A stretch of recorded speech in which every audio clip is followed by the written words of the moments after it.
Direktorat Reserse Kriminal Umum Polda Kalimantan Barat berhasil mengungkap sebanyak 816 kasus tindak pidana sepanjang semester 1 tahun 2026.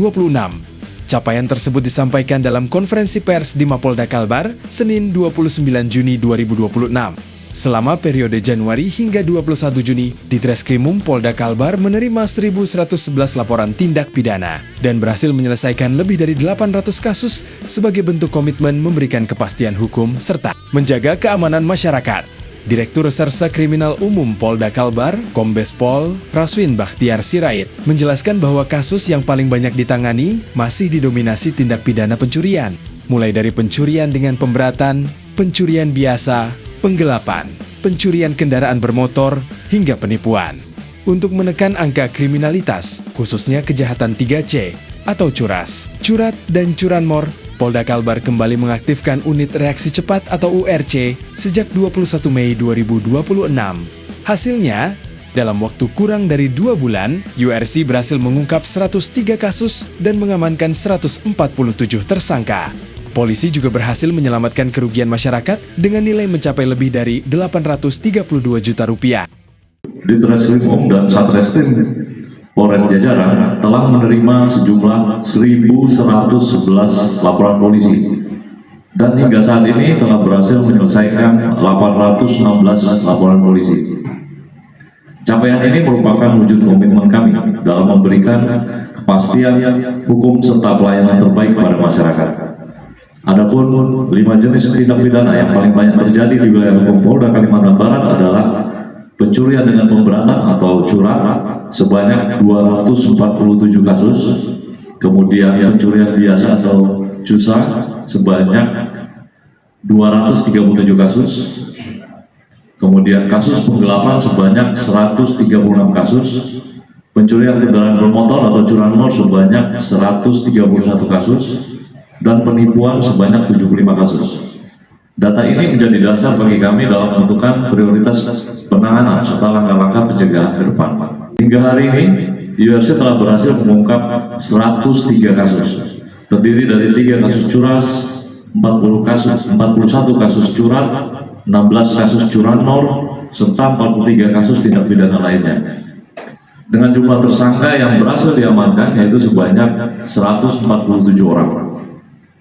Selain mengamankan para pelaku, penyidik juga berhasil menyita berbagai barang bukti hasil kejahatan, antara lain kendaraan bermotor roda 2 dan roda 4, handphone atau telepon genggam, laptop, kamera, berbagai peralatan rumah tangga, alat pertanian, hasil perkebunan berupa tandan buah segar kelapa sawit, material bangunan, kabel listrik, kemudian pupuk, uang tunai, serta berbagai barang berharga lainnya.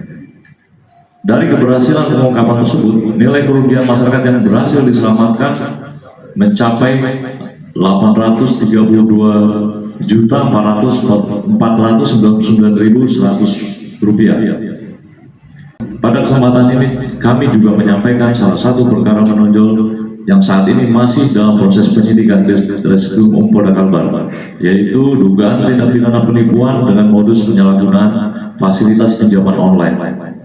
Perkara ini berawal dari laporan polisi tanggal 6 Mei 2026, di mana terlapor menawarkan bantuan kepada masyarakat untuk memperoleh pinjaman online. Korban kemudian diminta untuk menyerahkan telepon genggamnya dengan alasan akan dilakukan pengecekan limit pinjaman. Namun dalam praktiknya, identitas para korban justru digunakan untuk mengajukan pembelian beberapa unit telepon seluler jenis iPhone melalui berbagai aplikasi pembiayaan tanpa sepengetahuan dari mereka. Setelah pengajuan pembiayaan disetujui, telepon seluler tersebut diambil kembali oleh pelaku untuk dijual kepada pihak lain. Korban hanya menerima sejumlah uang sesuai nilai pinjaman yang dijanjikan, sedangkan selisih hasil penjualan diduga dikuasai oleh pelaku. Dari hasil penyidikan sementara, juga ditemukan dugaan bahwa identitas para korban kembali digunakan untuk mengajukan pembiayaan lain tanpa persetujuan atau sepengetahuan dari para korban. Akibatnya, para korban harus menanggung tagihan pinjaman online yang tidak pernah mereka ajukan. mengalami kerugian material, bahkan reputasi kredit mereka juga ikut terdampak. Berdasarkan keterangan terlapor, jumlah korban yang bergerakan mencapai 215 orang dan saat ini masih terus dilakukan pendalaman oleh penyidik. Kabidumas Polda Kalbar Kombes Pol Bambang Suharyono menegaskan bahwa penguatan patroli dan optimalisasi URC akan terus dilakukan demi menciptakan situasi Kamtibmas yang aman dan kondusif. Masyarakat pun diimbau untuk tetap waspada serta segera melaporkan setiap dugaan tindak pidana melalui kantor polisi terdekat atau call center 110. Sinergi antara kepolisian dan masyarakat diharapkan menjadi kunci utama dalam mempersempit ruang gerak pelaku kejahatan serta menjaga keamanan di seluruh wilayah Kalimantan Barat. Agus Prasetyo, Akar Kata mengabarkan.